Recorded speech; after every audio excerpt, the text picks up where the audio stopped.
Hello guys, welcome to Jainam studio. आज हम देखेंगे कुछ ऐसे मिस्टेक्स जो जनरली हर घर में किचन बनाते वक्त लोग करते हैं। And even if you hire a designer, कितनी बार उन्हें भी ये चीज़ें पता नहीं होती। तो इफ़ आप किचन बनवाने वाले हो तो ये सब पॉइंट्स का ज़रूर ध्यान रखें। पहला है फ्रिज प्लेसमेंट। मोस्टली क्या होता है, we plan the kitchen according to single door fridge, but we don't know कि हम जब सिलेक्शन पर जाएंगे तो सिंगल डोर फ्रिज लेंगे या डबल डोर। सो या तो आप डिज़ाइन करवाने से पहले ही फ्रिज देख कर रखें और एल्स डबल डोर के लिए स्पेस छोड़ दें। Second is fridge switch placement. Again, जब आप स्विच बोर्ड्स प्लान करते हो तो ऑलवेज रिमेंबर कि फ्रिज के पीछे सिर्फ सॉकेट दे, जो उसका स्विच रहेगा वो या तो मेन स्विच बोर्ड में दे या तो ईजिली एक्सेसिबल जगह पर। नहीं तो इनकेस आपको फ्रिज ऑन ऑफ करना है तो आपको बहुत ज़्यादा दिक्कत होगी, आपको पूरा फ्रिज हटाना भी पड़ सकता है। Then third is not placing tiles behind overhead unit और बिलो कैबिनेट्स। सी, किचन एक ऐसी जगह है जहाँ पर पानी का बहुत ज़्यादा यूज़ होता है, तो यहाँ पर कैबिनेट्स और ओवरहेड कैबिनेट्स के पीछे हमेशा go for tiles. Directly ply कभी मत लगाना। मार्केट में स्क्रैप टाइल्स आती है जो काफ़ी सस्ती भी होती है और वैसे भी आपको ये लगाने के बाद इस पर प्लाई अप्लाई करनी है, तो एस्थेटिक्स या डिज़ाइन का इशू नहीं होगा। Then fourth is below sink material. Sink के नीचे का एरिया इज़ ऑलवेज वल्नरेबल और प्रोन टू वाटर, इसलिए यहाँ पर WPC बोर्ड का ही यूज़ करना वो सबसे बेस्ट है।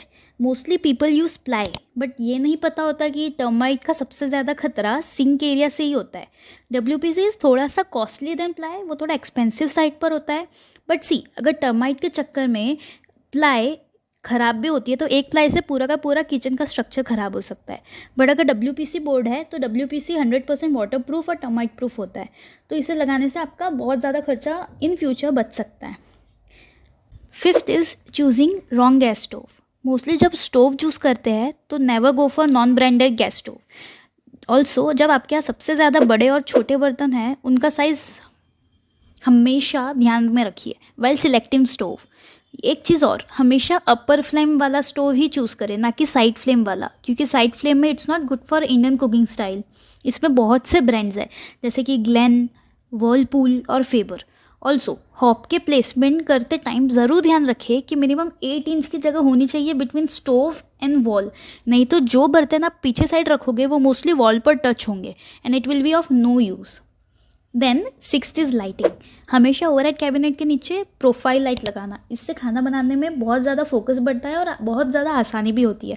और while selecting the light colour always go for white. Then the seventh is wrong counter top installation. हमेशा मार्बल, प्लाई या तो सीमेंट शीट लगाए, उसके बाद ही काउंटर टॉप का पत्थर लगाए।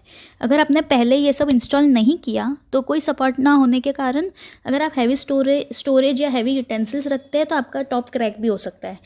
Then the eighth is overhead cabinet installation.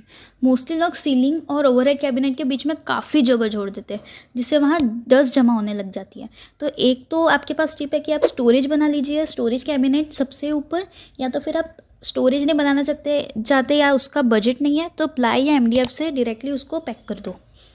Then the last tip is choosing right counter top material. कभी भी नैनो वाइट नहीं लगाना। अगर आपका बजट का इशू है तो भी बाकी सब चीज़ों में कमी कर लेना, but always go for granite, जो कि सबसे ज़्यादा बेस्ट है। या तो अगर आपका बजट थोड़ा ज़्यादा है तो ऑलवेज गो फॉर कॉर्ड्स।